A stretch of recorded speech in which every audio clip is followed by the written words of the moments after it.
చేస్తున్నారు. ప్రతిపక్షంలో ఎవరున్నారు?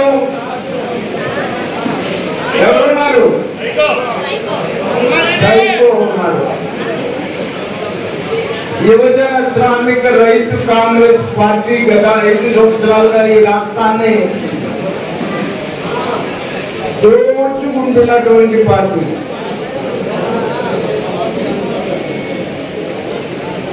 జగన్మోహన్ రెడ్డి అనేటువంటి వాడు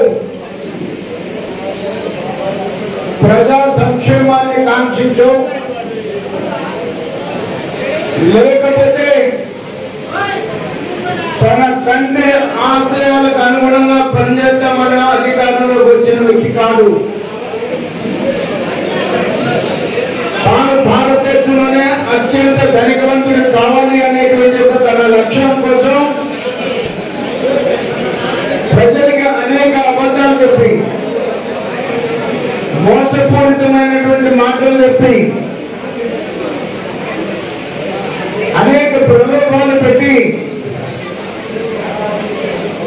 2019లో ఒక్క ఛాన్స్ అని చెప్పేసి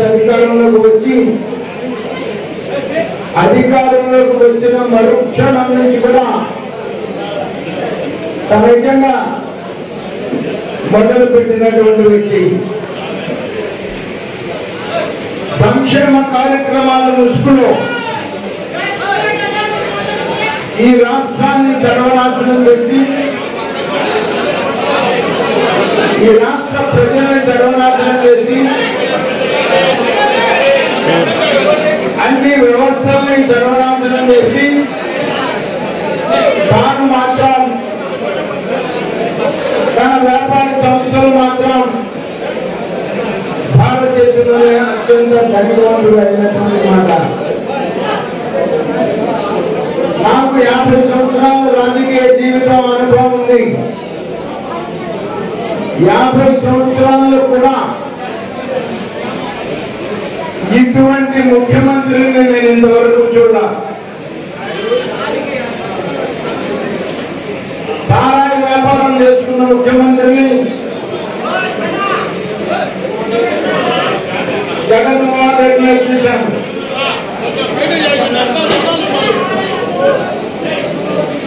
సారాయి వ్యాపారం ఆయన చేసుకుంటున్నాడు, ఇసుక వ్యాపారం ఆయన చేసుకుంటున్నాడు.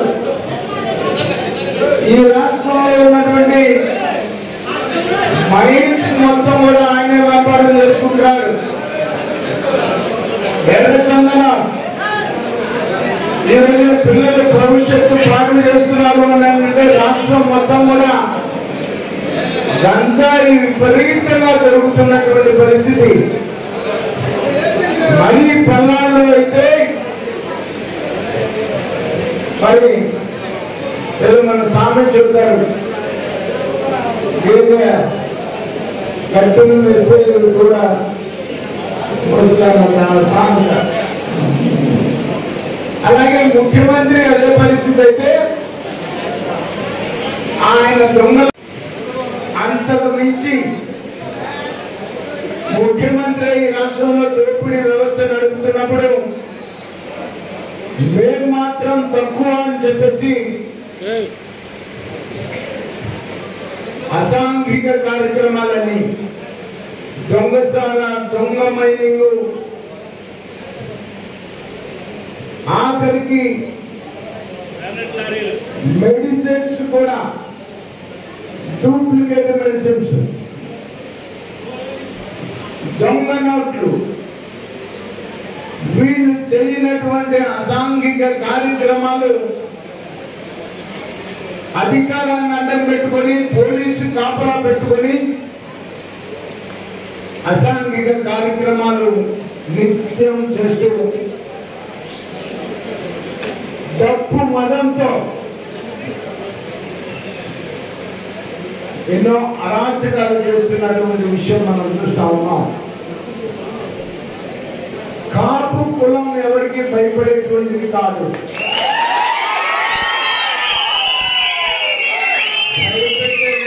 భయపడేది కాదు. ఎవరు కూడా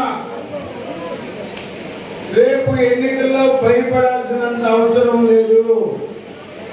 ఖచ్చితంగా ఎన్డీఏ ప్రభుత్వం ఈ రాష్ట్రంలో అధికారంలోకి వస్తుంది. ఈ రౌడీ మూకల అంతం చూస్తుంది ఖచ్చితంగా. వీళ్ళని ఎవరిని కూడా వీళ్ళు అక్రమంగా సంపాదించినటువంటి డబ్బంతా కూడా తగ్గించి జైలుకు పంపించేటువంటి పరిస్థితి ఖచ్చితంగా వస్తాయి. ఎవరికి కూడా భయపడాల్సిన అవసరం లేదు, భయపడాల్సిన పనే లేదు.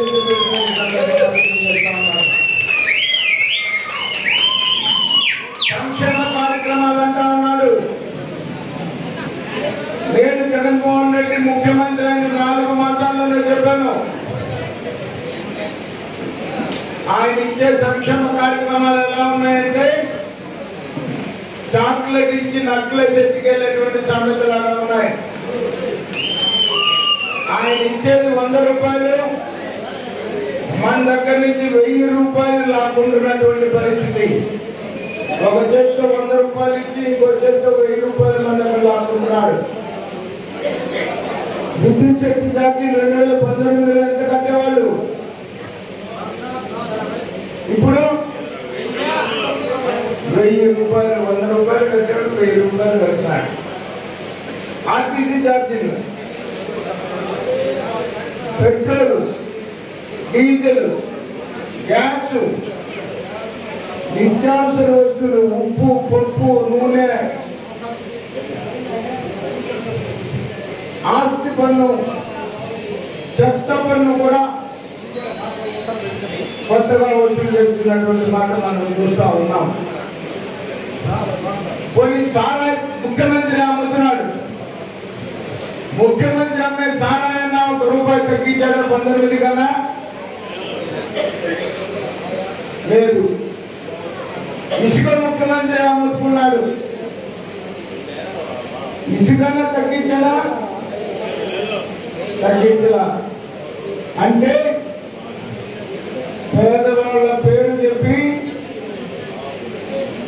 పేదవాళ్ళ రక్తాన్ని పిండేసేటువంటి రక్త పిశాచి జగన్మోహన్ రెడ్డి. ఆయన చెప్తా ఉన్నాడు, నేను పోతే సంక్షేమ కార్యక్రమాలు ఆగిపోతాయని. అంతకన్నా ఎక్కువ సంక్షేమ కార్యక్రమాలు తెలుగుదేశం పార్టీ అధికారంలోకి వస్తే ఇస్తుంది అని చెప్పేసి నేను చెప్తా ఉన్నాను. 18 మాసాలు నిండినటువంటి ప్రతి మహిళకి నెలకి 1500 రూపాయలు ఇస్తారు. అలాగే మీ ఇంట్లో ఎంతమంది బిడ్డలు చదువుకుంటే అంతమంది బిడ్డలకి కూడా 15,000 రూపాయలు సంవత్సరానికి ఇస్తారు. అలాగే సంవత్సరానికి 3 గ్యాస్ సిలిండర్లు ఉచితంగా ఇస్తారు. అలాగే మహిళలు ఆర్టీసీ బస్సులో తిరిగితే ఉచితంగా బస్సు సౌకర్యం కల్పిస్తారు. అలాగే పెన్షన్, చంద్రబాబు నాయుడు గారు ముఖ్యమంత్రి అయిన నాటికి 200 రూపాయల పెన్షన్ ఉంటే ఆయన 2000 చేశాడు. కానీ ఆయన 3000 రూపాయల పెన్షన్ ఇస్తానని 5 సంవత్సరాలకు 3000 చేశాడు. కానీ అలా కాదు, రేపు తెలుగుదేశం పార్టీ అధికారంలోకి వస్తే ఇప్పటి నుంచి 4000 రూపాయలు మీ ఇంటికి 1వ తారీఖున ఇవ్వడం జరుగుతుంది. జూన్ 4వ తారీఖున ఇప్పటి నుంచి బకాయి 3000 కలుపుకొని 4, 3, 7000 రూపాయలు జూన్ 4వ తారీఖున మీ ఇంటికి వచ్చి పెన్షన్ ఇచ్చేటువంటి పరిస్థితి జరుగుతుంది. అలాగే రైతుకి పెట్టుబడి నిధి కింద 20,000 రూపాయలు ఇవ్వడం జరుగుతుంది. అలాగే ప్రతి ఇంటికి కుళాయి ఇచ్చే కార్యక్రమం కానీ, ఈ ప్రాంతంలో తాగునీరు, సాగునీరు అవసరమైనటువంటి వరకపూడి శిల ప్రాజెక్టు నిర్మాణం పూర్తి చేస్తానని చెప్పేసి చంద్రబాబు నాయుడు గారు చెప్పారు. ఖచ్చితంగా మేము ఎంపీ గారు కలిసి వరకపూడి శిలను పూర్తి చేస్తామని చెప్పేసి సందర్భంగా తెలియజేస్తా ఉన్నాము. వరకపూడి శిల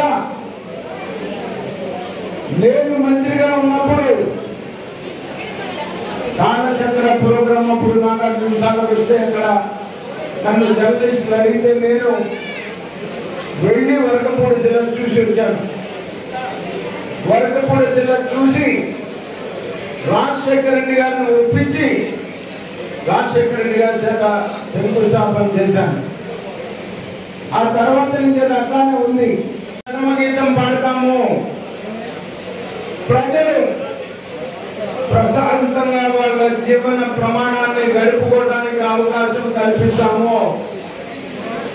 ఈ రాక్షసులని చెప్పబడేటువంటి రాక్షసులందరినీ కూడా జైలుకి పంపేటువంటి కార్యక్రమం తొందరలోనే వచ్చింది. ఎంతో దూరం లేదు, 15 రోజుల్లోపే ఉన్నామని చెప్పేసి సందర్భంగా తెలియజేస్తా ఉన్నాము. వీటన్నింటినీ దృష్టిలో పెట్టుకుని రేపు జరిగేటువంటి ఎన్నికల్లో 13వ తారీఖున ఎమ్మెల్యే అభ్యర్థిగా బ్రహ్మారెడ్డికి, ఎంపీ అభ్యర్థిగా లావు కృష్ణదేవరాయలు గారికి ఇద్దరికి కూడా సైకిల్ గుర్తు మీద ఓటేసి గెలిపించాల్సిందిగా కోరుతా ఉన్నాను.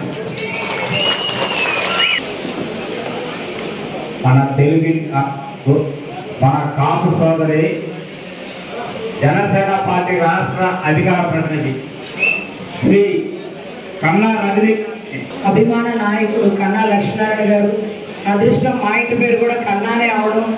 చరిత్రలో మళ్ళీ రాజకీయం కన్నా గారి తర్వాత జూనియర్